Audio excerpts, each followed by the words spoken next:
Բարի օր, տիկնայք եւ պարոնայք։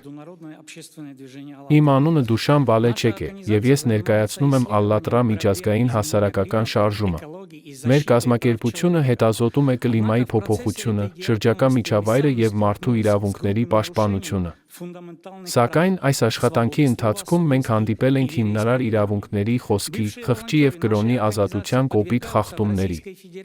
Մեր կազմակերպության նախկին կամավորները Ռուսաստանի Դաշնությունում ենթարկվում են հալածանքների, նվաստացումների, խոշտանգումների եւ բանտարկության։ Ո՞վ է կանգնած կրոնական փոքրամասնությունների եւ մարդու իրավունքների պաշտպանների հալածանքների, ինչպես նաեւ բռնության եւ ցեղասպանության հանգեցնող ատելության հրահրման հետեւում։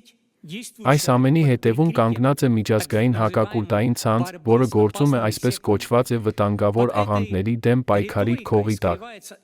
Այս հռետորաբանությունը թաքցնում է լուրջ հանցագործություններ։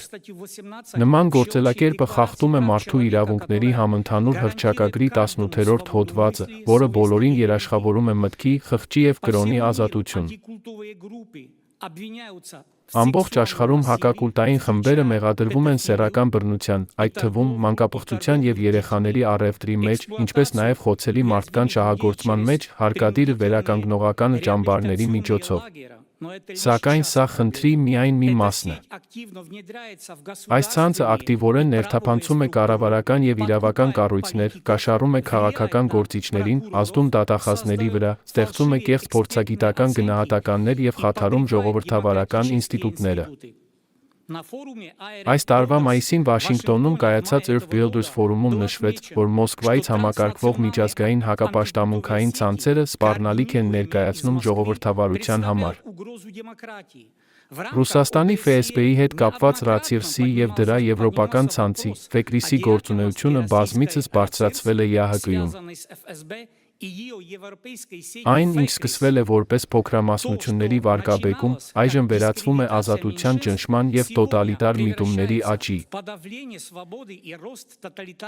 Եթե մենք չճանաչենք սպառնալիքը եւ առաջնահերթություն չտանք հակակուլտային ցանցի գործունեության իրավական գնահատմանը, Եվրոպայում ժողովրդավարությունը շուտով կարող է վերանալ։ Քանի դեռ հակակուլտային ցանցը գործում է անպատժելիորեն, իրական ազատություն չի լինի։ Դրա գործունեությունը պետք է դադարեցվի, այդ թվում օրենսդրական ճանապարհով։